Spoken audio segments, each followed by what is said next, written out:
Hi, and welcome to the Handbag Designer 101 podcast with your host, Emily Blumenthal, handbag designer expert and handbag fairy godmother, where we cover everything about handbags from making, marketing, designing, and talking to handbag designers and industry experts about what it takes to make a successful handbag.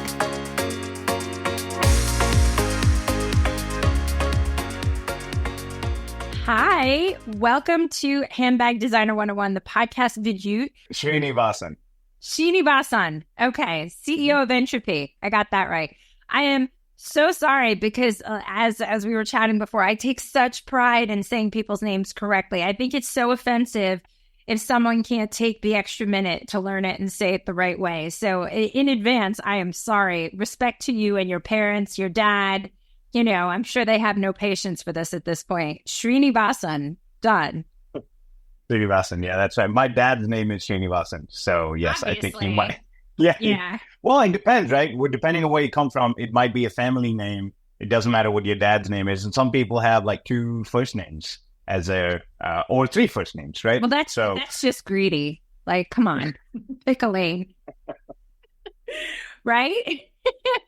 Well, look, at the end of the day, you are your own brand's best publicist. So you have to know, how can you present yourself in a way that people will find you, remember you, and what's the reason that they're remembering you? So pick a lead. Yeah, I mean, having a difficult name will make you memorable to begin with.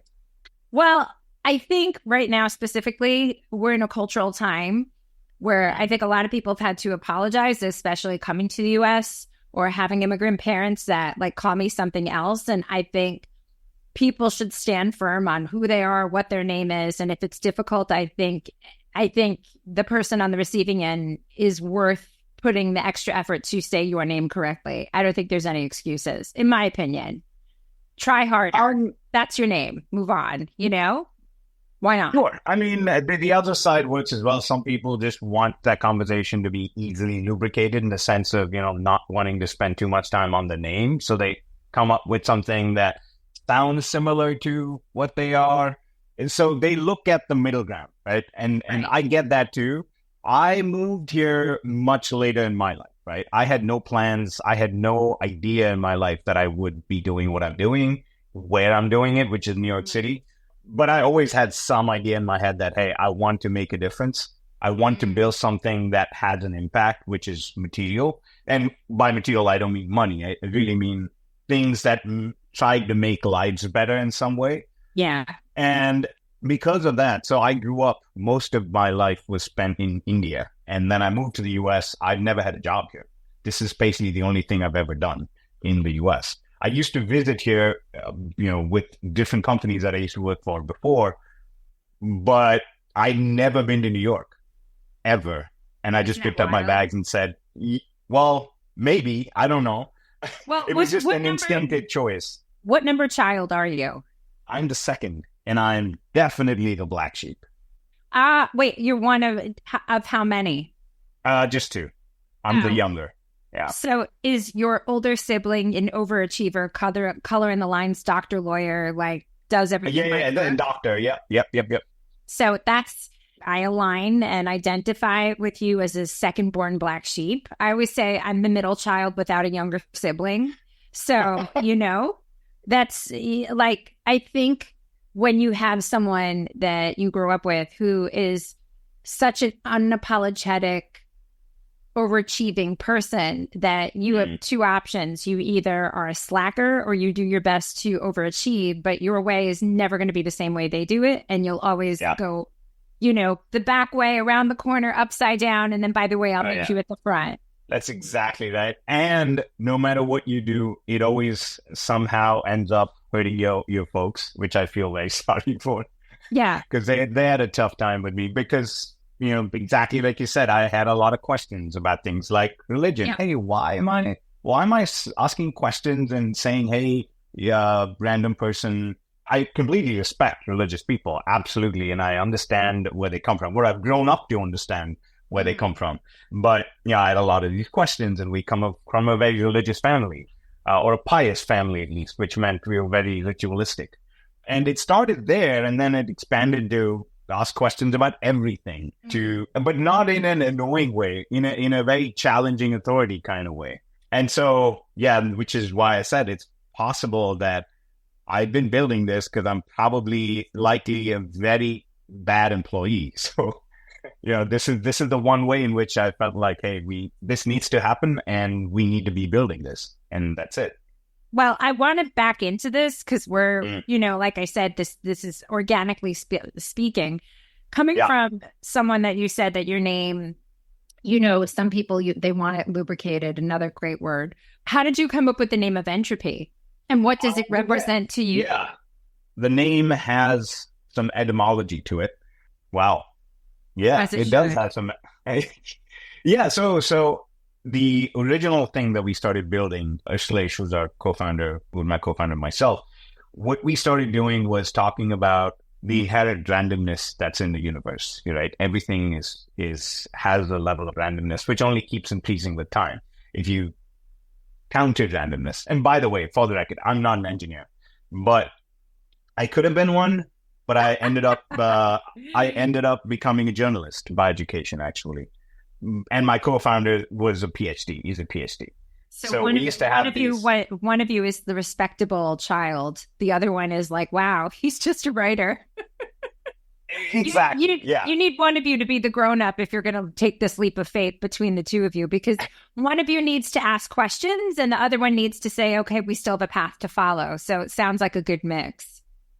Kind of, yeah. I think that's a good way to characterize it. I would also say one of us was intelligent and actually could do things, and the other one was just smart because he knew how to talk to the intelligent people, right? Mm-hmm. And I think we used to have a lot of these conversations, and we realized that, hey, so the way we met was through a common friend of mine, and my background is, like I said, I was a journalist.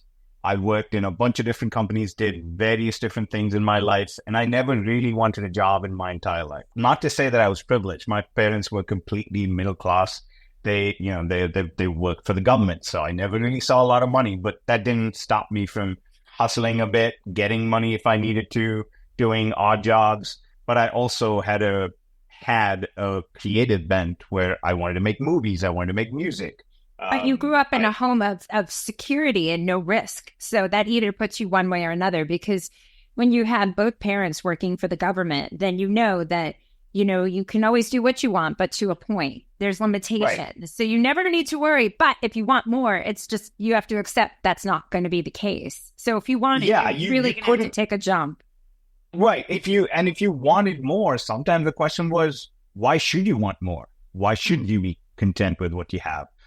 Also, in your formative years, a lot of those questions are around, if you do something that's uncharted, you need to know exactly what you're doing, because the perception is that the cost of failure is too high. Mm. But when I was growing up, because I started being an independent thinker much early in my life, I didn't care about the failure, because and my wife and I talk about this quite a bit, where it's like, hey, you moved somewhere in the back of your head, you thought, or maybe you didn't care for it, that you might have had a safety net, right? And I would say there was a safety net, but that safety net was absolutely unattractive. In the sense, for the kind of people that we are for building this, it didn't matter, because we didn't want it to ever come to that point. It wasn't like, playing a poker hand where it's a big bet, but you have maybe the second best hand and you're like, hey, should I take a shot at it? It wasn't a situation where you can afford to lose that money and you're making a strategic choice. Right. So the premise of you can afford to lose money was never even there. You could, it's completely a free for all. So you could potentially bet everything you ever have on it. Or you could build yourself up to a position where you have nothing, therefore you have nothing to really bet and you have nothing to lose. Right. So the definition of entropy ties into that, in your opinion? I am so sorry. All right. No. So I'll give you the quick three-liner, right? So co-founder and I were talking. We realized we wanted to build something related to the randomness of the universe and tie that to how we can authenticate or add trust by looking at random things. And the definition in physics in general for randomness, you can define You can quantify randomness through entropy. That's TROPY. Right. But we wanted to use entropy to determine the truth behind things. So the TRO became TRU. So the idea, the company's name, everything is associated with finding the truth behind objects, using randomness and building trust in transactions happening anywhere. Because the mission for the company always was and will be in adding trust where we feel or where there's evidence that there's a trust deficit when people are transacting in things. So, but you and your partner met through a friend-in-law in India. And then what was the journey like? So he had a PhD or finished his PhD. He must have been doing something PhD safe related. He was actually still doing his PhD then. He was in the middle of it. And when we met, the idea was, hey. Where did you meet? This is funny. We met at a bar. I was going to say, if it's not a bar, it's a little disappointing at this point. But my first question to him was, hey, nice meeting, blah, blah. I still remember so well. Great to meet you. Heard a lot, blah, blah, blah. Let's just sit and chat. What would you like to have? What do you do? Beer, whiskey, gin? Oh, I don't drink. Oh. Was that a little sus to you? It was complete sus. Because I've always maintained that, when people don't have any vices, yeah. So like, okay, fine. Yeah, that's fine. We'll get you some soda or something. And let's order some food and start talking. And turns out he doesn't eat any meat. I was just going to say he must be vegan or something. We're going there. Yeah. And at that point, I used to smoke. So I picked up a cigarette. Like, how about that? Nope, nothing. I was like, oh, this is going to be a long dinner. But to be Indian and to be vegetarian is not unique. It's not unique, but it was different because if that was all the case, all of these things were true, then you might not be seen in a bar. That's true. Right? Like, why do you come to a bar? We could have gone somewhere else. We could have gone to a regular restaurant. So this was not transitive. A did not equal C. So there was something in between here. Exactly. Uh-huh. And I wasn't sure if I wanted to find out what that something in between was, right? Right. So we started talking about it. It was a generic conversation about a bunch of things, what he's working on. And I think at that point, he was trying to see if anything could be done. So it was very exploratory at that point. And anything could be done in terms of what? In terms of, can this concept, this theoretical concept, actually be productized? And I don't even know why he wanted to talk to me. What was the concept? The concept was, do physical objects in this universe actually have their own unique identity? It's a simple question, right? And if that is the case, is it worth looking at productizing it? And again, this is just a theoretical paper, right? This is a PhD paper. So from there, we moved to, maybe it does. If it does, should we build it? If we do build it, what problem is it potentially solving? If it is solving a problem, can it actually become a product or a service? And if it is a product or a service, how big can it get? Where can we sell it? Who can we sell it to? So there were a huge number of questions that we wanted to answer, right? And this is all very much before AI, before any of that. Way before any of that. And my thing there, the thing that still, even today, that I'm so, like, my eyes light up every time I talk about it, is the fact that, one, this is actually true. There is evidence to say that every single thing that even we make, every single thing that exists on the planet has something extremely unique about it that can only be itself, right? It's like the difference between looking at, and I will go back to this analogy later. It's like the difference between looking at someone's face versus their DNA, right? So depending on the frame of reference, you can identify someone through their face, or if you can't see the person, or if you see 20 people that look exactly alike, that I don't know, what would you call that? Clones. Dodeca, that's something like that. But if there were 20 people that looked exactly alike, you would probably have to go to their DNA and look at, okay, this is that 0.1% difference, right? So that was the idea. It's like everything is unique, yet they can be similar. Like, oh, so it was a mind-blown moment. And I said, you know what? I'm just switching jobs now. I was moving in from a software company to a sports marketing group because I love sport. I love the whole concept of the commercialization of it or the franchise model of it. And I was about to move to actually manage the contracts of an extremely popular cricket player at that point, like one of the most popular cricket players of all time. And I had a choice now. It's like, okay, do I do that? Or does this interest me? Do I want to explore this? I mean, this is such an existential, sober conversation you had from meeting someone to saying, okay, can this construct of things having its own number placement of some description, can it be marketable? Can it be sellable? And what's the why? And who would buy it? And how can we commercialize something that is essentially nothing right now? So that was quite and that is quite the conversation to have, being like, so should I not take this day job that's going to pay me a lot of money, or should I just take a leap of faith and jump into this, cosmic era of maybe I'll start a business with this guy that I just met who doesn't drink or eat meat? Right. It's exactly right. And at that point, it wasn't even a technology, right? It was just a concept. It was literally a thought. And then, and you know how it is, you start somewhere and you end up somewhere completely different. But that wasn't on our mind. I think the amazing thing about how we're building this, or how we have built it, at least thus far, is that we've always hung on to the mission and hung on to the things that we have absolutely loved, which has been, okay, here's an idea. Okay, great. Nice idea, but it means nothing. Validate it, right? Get feedback on it. Go take every single baby step there is to take. Don't skip any step, because every step teaches you something. So we didn't even know at that point that we were following a lot of the well thought through schools of how do you build a company? How do you build a product in the early stages? And how do you take it from nothing to something, and then from something to something bigger, and then take it through different stages? So we kept monetizing. Yeah, monetize, exactly. So, and that wasn't, on one hand, I was always thinking about it because I've never wanted to build anything for free. But on the other hand, it was, is this even possible to actually build into a technology or a product? Because it's just a concept, right? Everything having a unique fingerprint. So can I just pause for 1 second just to make sure? Because I want to mention this and then we'll go back.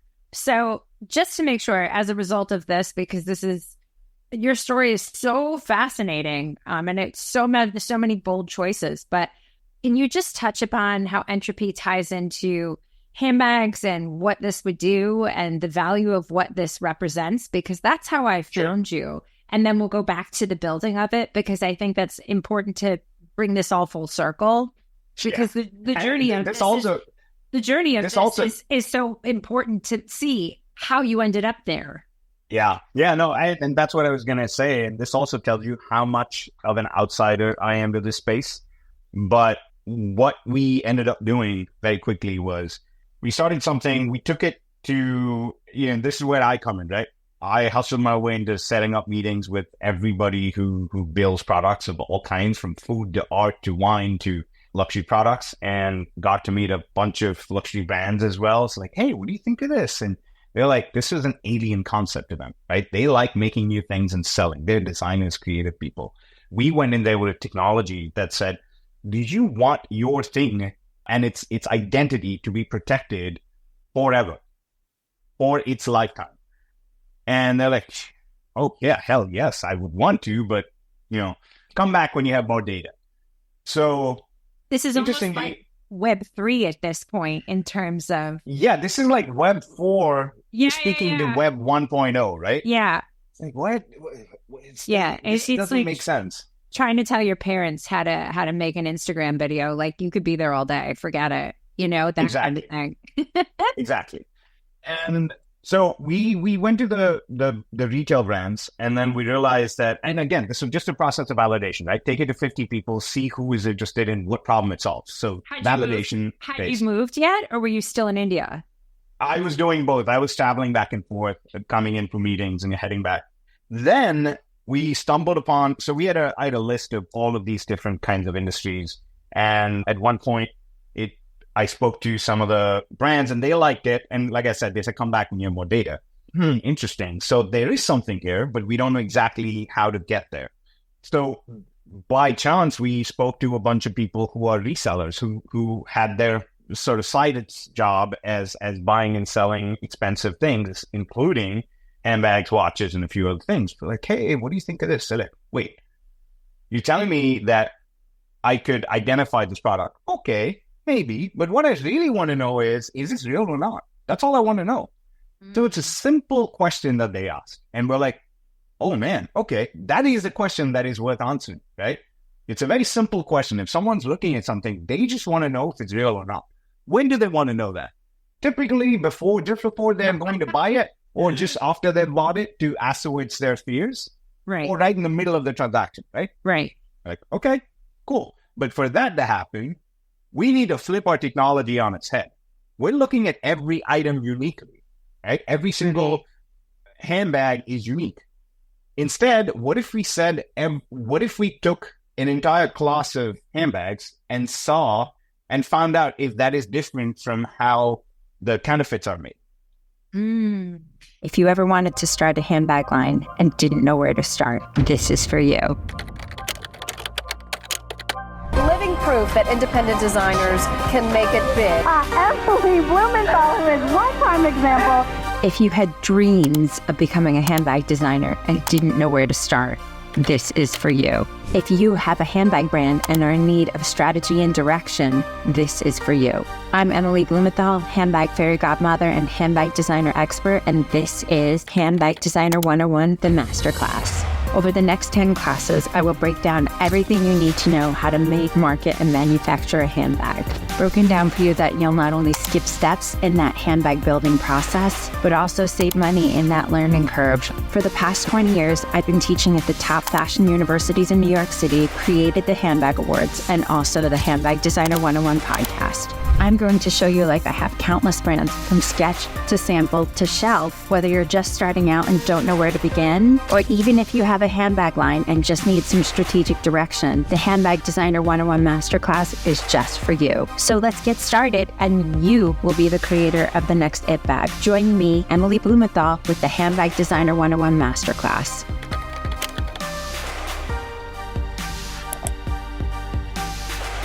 So you went from this existential why and what makes things different to, oh, wow, let's just call this authentication. Like, then it had a name. That's exactly right. Yeah. I think it was fundamentally or semantically, it went from looking at differences between things to commonality between things, right? And then building two classes of this is different from this, but in this, in one class, there's a lot more similarity than differences. And what is it actually true? Is this, again, this was another theoretical concept, right? So we had to validate it. So we actually built a product, a very basic technology. We did it with with Louis Vuitton handbags and wallets and a bunch of things. We're like, hey, they all have a certain standard. What if we collected data from different eras and saw if computers could understand these different eras and the commonalities, and then create a new class of just counterfeit products, fake products of all different types, but similar looking to this, authentic class, and then see if it actually can detect. So we did a small project, did it for about 3-4 months. It worked. And we took the technology to one of the biggest resellers, currently biggest resellers, and who at that point weren't that big. And we had a 35-40 minute conversation. And at the end of it, they were like, hey, why don't you build this for us? We're like, wait, are you trying to acquire us? And they said, yes. And like, interesting. We don't even have a product. So from trying to identify a market to getting an offer to be acquired was kind of a big jump. So in terms of this, how were they tested side by side? Was it like a 360 laser? Was it someone scanning the codes? Was it someone checking the interior labels to make sure the numbers match up?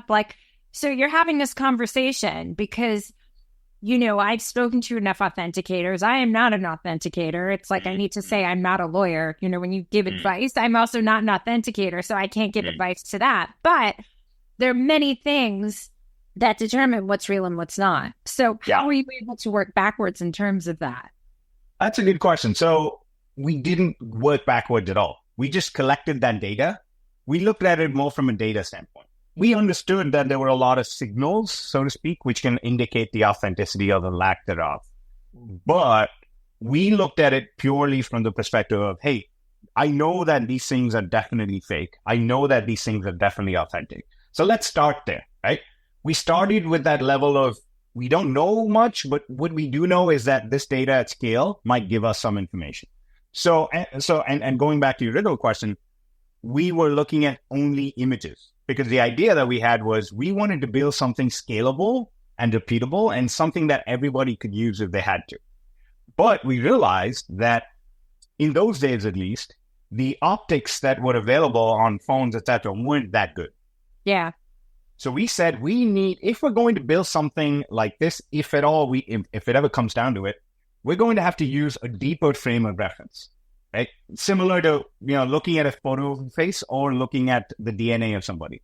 Right. So we said our frame of reference needs to be deeper because the new information that we get, the quality of that data is going to be consistent. So again, everything was approached from a data standpoint, right? Because data, in our view, was scalable. We could scale that knowledge and data, and it would continually get better. Because in those days, the state of the art was a QR code or a hologram or some kind of a number, right? We said, okay, anybody can copy that. And once you've cracked it, that security is worthless. So you have to keep playing that spy versus spy game.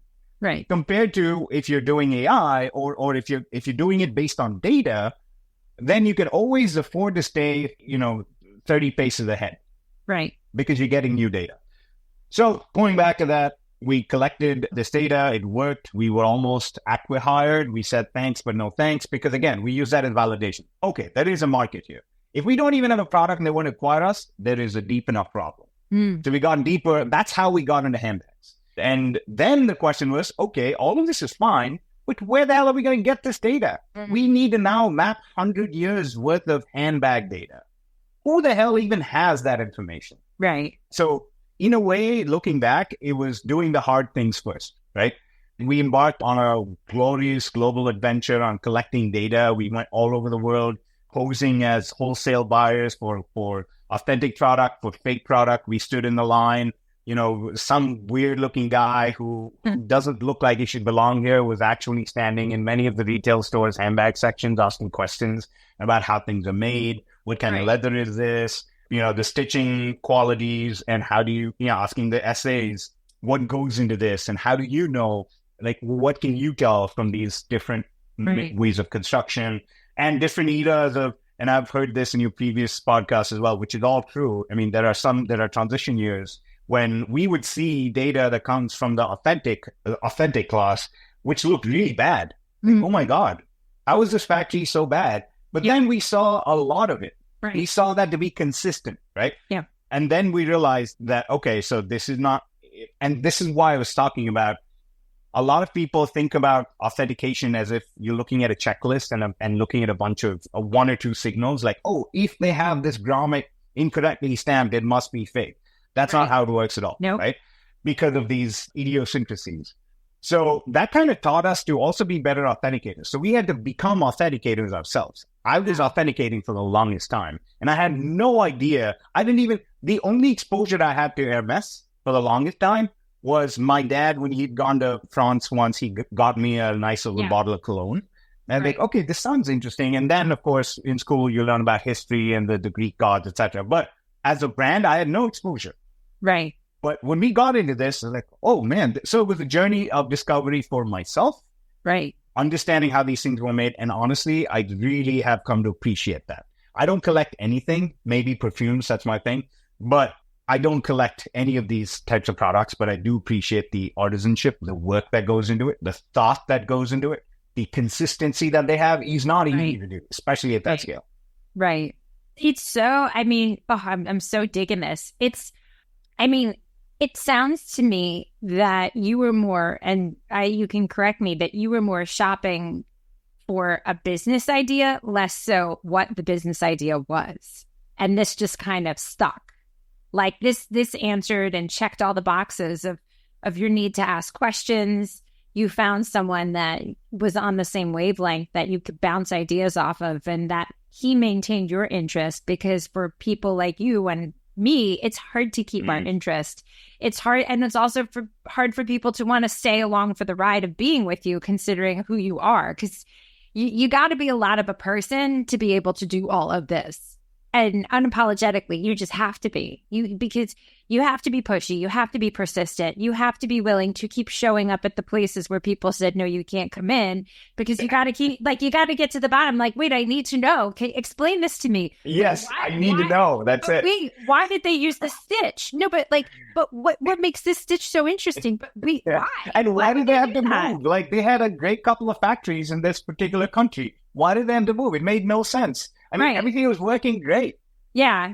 No, it's so fascinating. And again, being someone who is somewhat of a handbag anthropologist at this point, and to your point, I have this gigantic dossier of the history of the handbag, and it's mine. I don't share it with anybody else, but I do a lot of guest writing. Like, editors ask me, like, I've got something coming out about the fanny pack and its history, but I feel like in order to speak to authenticating, and in order to speak to why brands did it, you have to go back to even why that silhouette exists and what it's trying to accomplish, and what that user or end customer, from even an ethnographical standpoint, tying into their lifestyle, why was this product created? And then only then can you get into the authentication and seeing if someone was copying it, they're copying it for the product, not for the use, not for the day-to-day, not for the customer.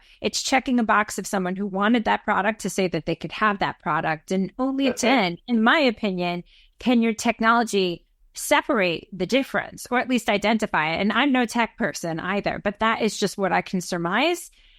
So it's all these are bold choices. I mean, you started this, in 2010? So it's been a minute. 2013. And then we didn't raise any money. The first few years, we were running off of a grant that we got from NYU to pursue this. And they were kind enough to even give us an office. And that's when I moved to New York, saying, hey, I think this is the right place to build it. We originally registered the company involved because my co-founder was doing his PhD at NYU. He was on thing, but then we ended up having our own space. That's when I started visiting back and forth. And it was just a question of, hey, it just seems like we need to build this in New York, in the US, but specifically in New York. And it was a very easy, instinctive choice for me to do that. But looking back, I don't know what I was thinking. I think most of the times when I ask that question to myself, what were you thinking? The answer is pretty much the same. It's, I wanted this to happen really bad. I wanted this to exist. And that's still the same. I think with Entropy, the idea and the way we approached it and where we ended up and where we are going, a lot of it comes down to, what do we want to do with this? Where should this go? And what should this be? Those are 4 questions that we ask ourselves all the time, outside of, the business side of it, or the numbers, or the accuracy in the product. And the answer, thankfully, at the very high level, all of us, on the board now and co-founders ourselves have a very simple answer to it, which is, hey, this needs to exist to help society at large. And now that it exists, it needs to be the biggest, best version of itself. But the bigness of it is not necessarily about, I want to build something big, right? The benefit that people have out of it people get out of it is really what we're after, because it's an emotional need. And I come from traditionally a much lower trust society, right? A lot of people are for themselves. And I've never liked that.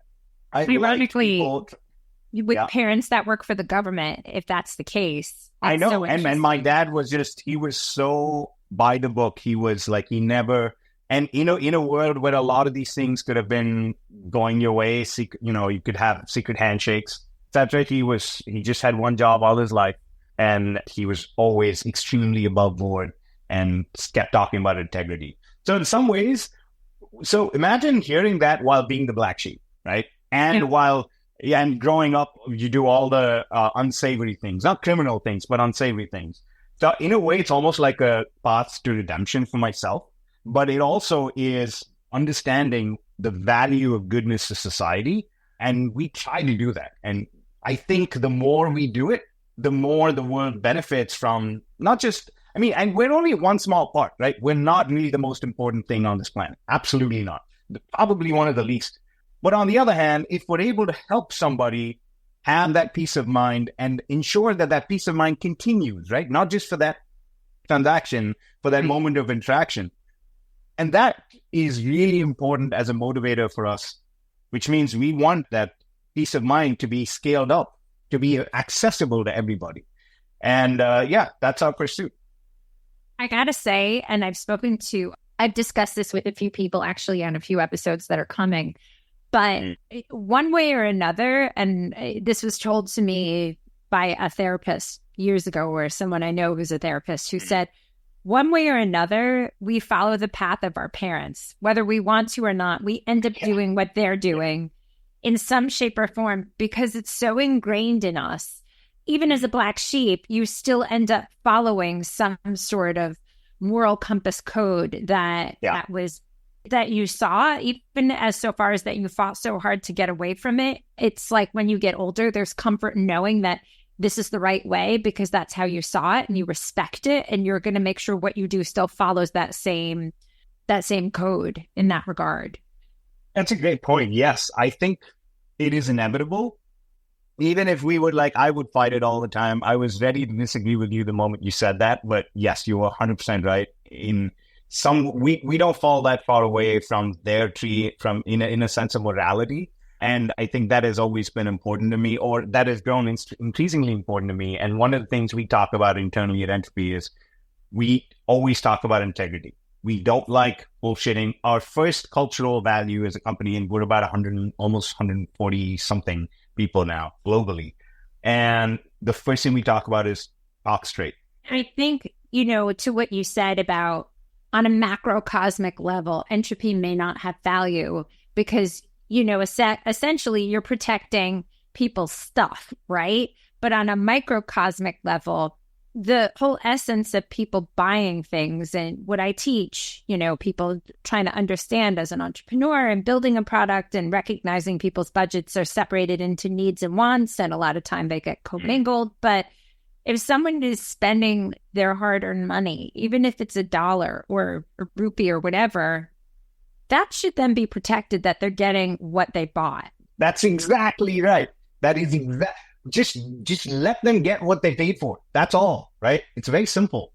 And sure, it sounds simple, but there's a lot of work that goes behind it. Yeah. But then again, nobody needs to know about that. It's not that important. It's important to us.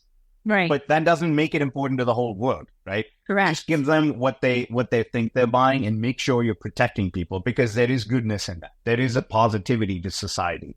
And look, I also get the other side of it.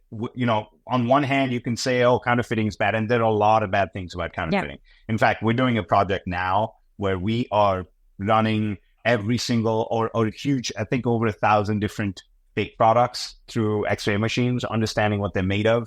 And the results are not looking good, not good at all. So the one thing, if anyone is listening who thinks reps a cool thing, trust me, I was 18. I also thought they were cool. Reps I bought a lot of the whole thing, right? And I bought a lot of them too. I grew up buying them. My mom used to buy them for me in school because you had one pair of school issued shoes and then you'd go buy the one off the pavement and wear that 4 days out of 5, right? That's just how we grew up. But what you don't realize is that you think that there's no victim in this entire process and screw the man for asking you to pay that much. What you also need to understand is if you think that, then you are the victim. Correct. And I have to say, I think that comes with age comes that kind of knowledge of recognizing. And just to end cap what you were saying, when I got into handbags and accidentally became an accidental designer, blah, blah, blah, it was one of the first times I recognized, and this was before the days of everything being PU or faux leather or vegan leather, whatever the hell they want to rebrand it. It's just not real. It's chemically made at the end. Exactly. It's artificial. It is. However, that's when I learned about pig leather and how that's what the factories in China were using before cow, before lamb. It was skived, which they cut a layer out, but it was all pig leather. And I thought, and so people were saying it's still leather. Again, before people had the wherewithal to say that it wasn't even leather at all. And I thought, oh my God, because the touch, the feel, the weight, the smell, the whole thing, the way the chemicals are taken on. I mean, Garmento Offspring, I learned about lab dips and all that and things coming back. And, the top of line sample from production didn't match. Like, I get all that. But in understanding that if I'm going to spend that money and I'm going to wear that product out, if this is what is going to represent me as my personal brand, I definitely did not want it to be pig leather. And I could assume with full confidence nobody else would either. But I think that there's also an issue there, right? Like, you knew it. But then there was probably, and correct me if I'm wrong, there was probably a sense of doubt as to, okay, I know it, I care about it, but am I sure that everybody else cares about it? Smoke buys mirrors, so it's all relative. That's the line that, fake it till you make it. So a lot of people are using it to help build their own personal brand up, but it's, I don't think you and I can ever dictate why people buy things and what their reasoning is it because they want to look better? They want to keep up with the Joneses. They want to prove that they are one of those people who can afford or give the illusion. Right. There will always be people who are happy buying knockoffs or dupes. Yeah. And then there's the people who just don't know any better. And I think, your job has to cover at least one of them because those who buy dupes are buying it knowing full well. And those who aren't, then they should be protected one way or another. That's exactly right. So there's one side, which is, one of the analogies that I frequently use is, this idea of us always operating on the edge of criminality, right? Our job is to actually prevent a crime from occurring, right? Yeah. And the analogy I use is, does Batman ever come and say that, oh yeah, crime's done in Gotham, all of you go back, right? That's not how it works. Crime's always going to happen, whether we like it or not. And so our job is really to be the gatekeepers where we can, where it makes, where people allow us to be. Yeah. So it all comes down to what consumers want and what people want. And we cannot control what other people do. What we can control is what information they need and what they can get on demand. So that's why, we do it the way we do it. I want to say thank you so very much for being part of Handbag Designer 101, the podcast. I want to absolutely have you back in the future to talk about the state of the market because I feel like getting into what Entropy does, your backstory, the whole thing, because I think it would be interesting to have another conversation to speak about what you do and what you're dealing with and what you're trying to develop as a result of what the current trends are of counterfeits, because I think that's a great learning lesson. Because that's a whole other full-on conversation. But how can people find you, follow you, learn more about Entropy, the whole thing? Firstly, thanks, Emily, for this. And I know there's so much more to talk about. I'd love to be back on and share something which is hopefully more useful than the silly story that I just shared. You can follow us. You can find us on www.entropy. You can look up Entropy on all the socials, especially Insta and TikTok, where our game is fairly decent.